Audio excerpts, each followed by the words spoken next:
that point in the decade where the age-old debate comes up again. Should Staten Island break away from the city's grip and succeed? I don't know. I really don't agree with that. Secession is in the headlines again thanks to Congresswoman Nicole Maliotakis, who feels Staten Island has been exploited by the city and it's time for the borough to go at it alone. Staten Island has always been dubbed to be forgotten borough, but when it comes to things we don't want, they seem to remember us really quickly. The latest thing they don't want, an influx of migrants taking over a shuttered Catholic school. It's ludicrous to think that we as a city can support this. It's unsustainable. We wondered, do Maliotakis' constituents want to break away? Turns out some really do. I agree with her. I would like to secede, and I definitely do not want to be part of New York anymore. Why not? Because New York is going down the drain. Something has to happen here. I don't think Staten Islander, the leadership is competent enough to lead us without the city. To me, I guess I just feel we are all one borough. You know what I mean? We're all one city. Yeah, one city, yeah. There was a point when Manhattan didn't want to be connected to Staten Island, but that was back in the late 1800s. The then New York City mayor objected. At one point, New Jersey tried to claim the island too. Breaking away from present-day New York City would require state and city approval. But if it ever did go through, the island would be its own county, like Nassau or Suffolk. For better or worse, you're on your own. Well, for some time now, we've been discussing the issues on Staten Island in New York. As a resident of New York City, things need to change drastically. We have high crime, drugs, illegal immigration. We have an overage, a nightmare overage. And I believe we're headed in the direction of the Marianas boat lift. If you remember what happened in the 1980s with the boat lift from Cuba and Haiti and the subsequent happenings afterwards, where there was a massive jump in crime, riots that occurred, and the aftermath, which there's still situations that haven't been remedied in the state of Florida because of Marianas, which happened in the 1980s. Things are slowly starting to fix, as far as political wise, but for many decades, you've had these issues continue on. And this is the same thing here in New York, the Staten Island. We went through Hurricane Sandy. We went through many other issues. We've had federal dollars rediverted out of Staten Island to other boroughs or directly into Manhattan when it comes to fixing our roadways, our bridges, infrastructure stuff, education. We've had our situations where, perfect example is St. John's Villa. This is a Catholic school that was sold to New York City to be turned into a public high school back when it was sold in 2018, sat there for years, and now what they're doing it, they're turning it into a illegal migrant center, putting people there that basically could be a danger to the surrounding neighborhood. And not only for the people, understand this, St. John Villa is one of multiple schools in that surrounding area. Especially that there's a girls' school in that area. And we've had situations with illegal migrants around the world, UK, Germany, France, where there was an increase in rapes that was going on because of this. And people say, well, that's being racist and stuff like that. The proof is there. It has been there for some time. The evidence is right in front of you. It's simple Google search. You will find this information. And now Staten Island once again wants to push to secede from New York City. Does it make sense? Does it make sense to leave New York City? How it survived? We would be part of New Jersey or something? No. Most of the succeed is to be on our own. And today I'm going to read an opinion piece to you out of the New York Post and explain why it would be, even though it would be a long and hard road to travel on. Everything breaks at the seams, and you feel like you're losing belief. Well, damn it, you just gotta stay strong when it all falls apart and goes wrong. When you feel let down and so lost, and it feels like you can't hold on. Well, damn it, you just gotta stay strong, 'cause sometimes things go wrong, and one day everything's gone, but you can make it out and move on. So damn it, you just gotta stay strong.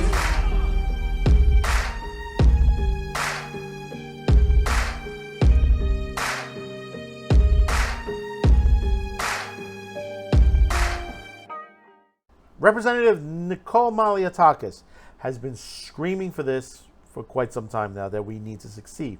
She knows it's going to be a hard road to do this. It's going to be almost today, with the way politics are going, the way New York State on there, it's going to be very difficult.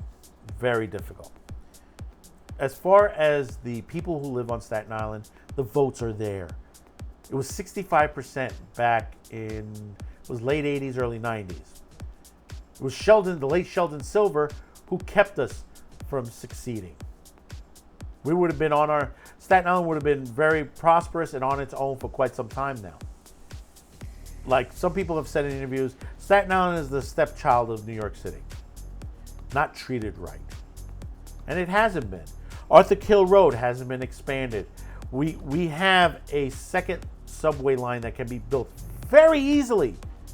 Very easily. Just a restoration of the line itself, and we can march it right into New Jersey and go right in the other direction into Brooklyn. It's very easily to do. But yet, those dollars haven't been pushed there.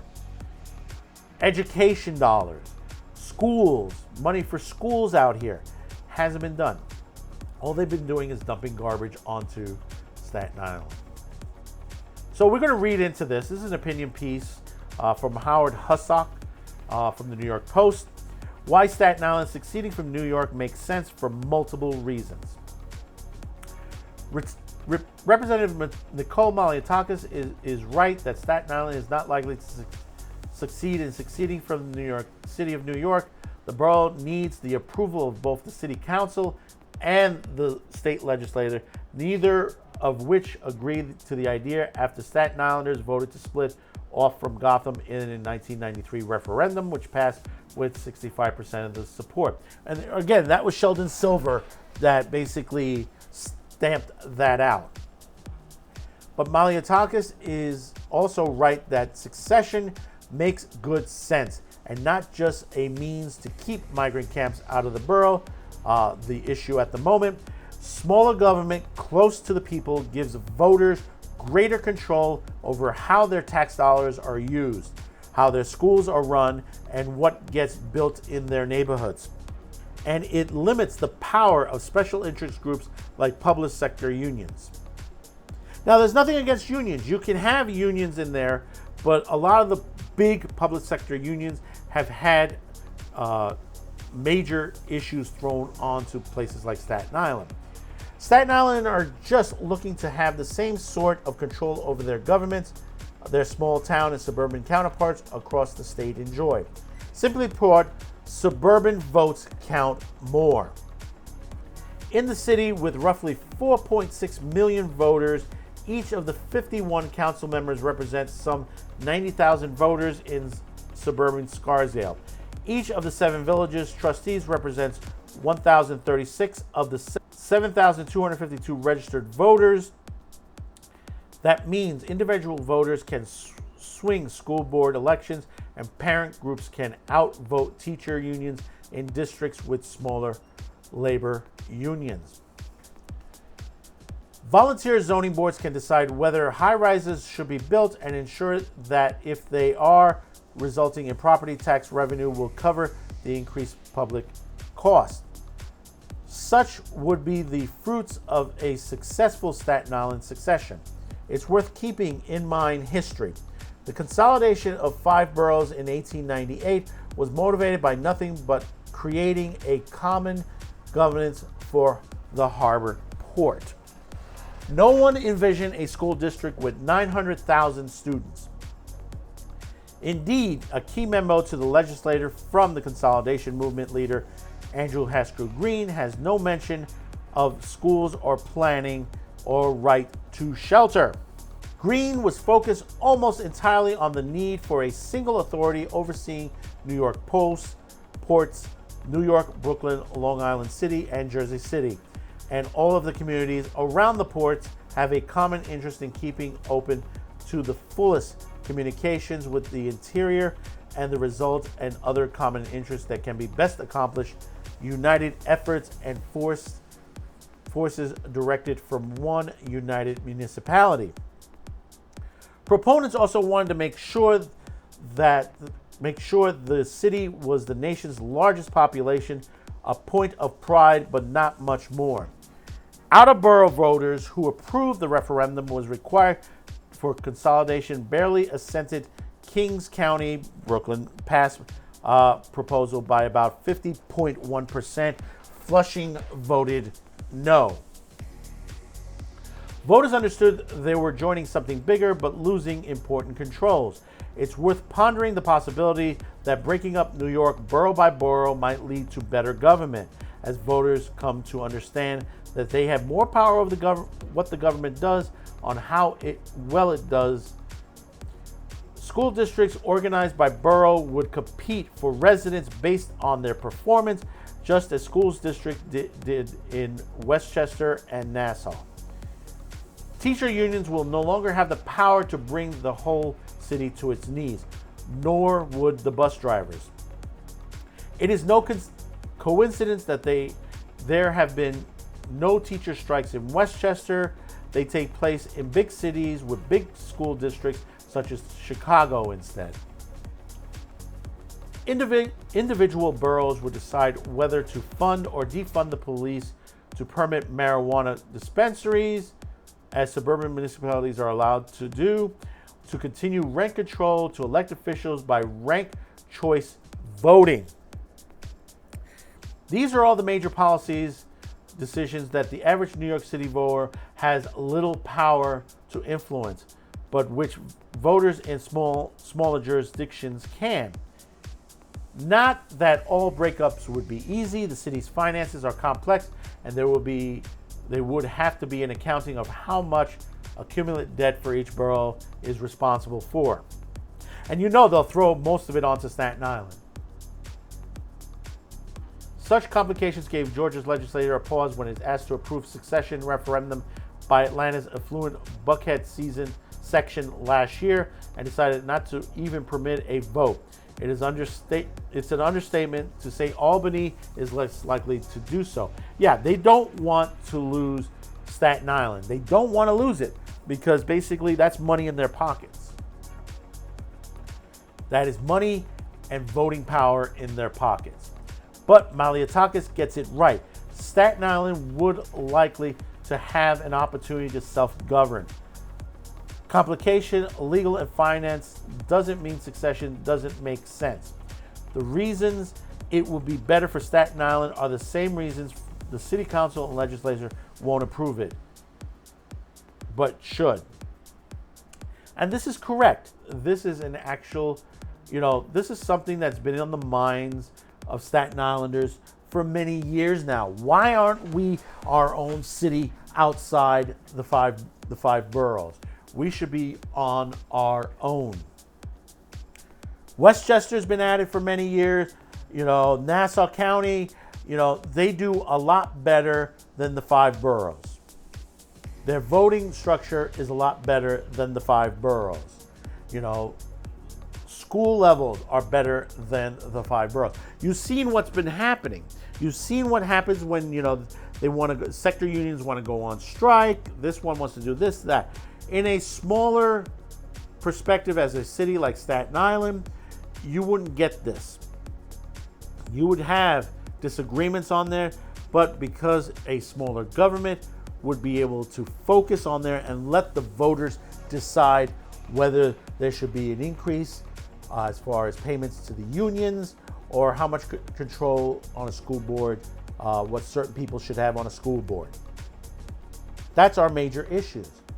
You know, the fights. You know, we have an education issue in our schools right now. And this is not the whole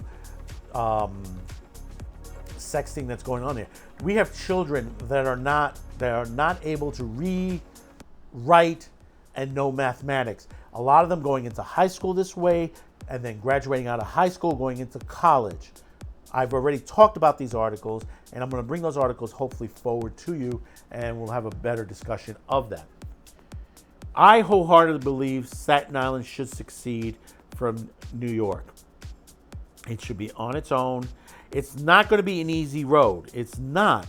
Even if we are able to succeed, it's going to take many years just to balance everything out. Understand that. It's not going to be an easy road. Once we cross that finish line, we know where we can go from there. But who am I to say but a man with a show? Thanks for watching. Before you go, if you enjoyed the video, please don't forget to like and share this video. Also, if you haven't yet, please subscribe as it helps us increase the reach of our channel. Finally, as a content viewer, you have the ability to help fund this and many other channels.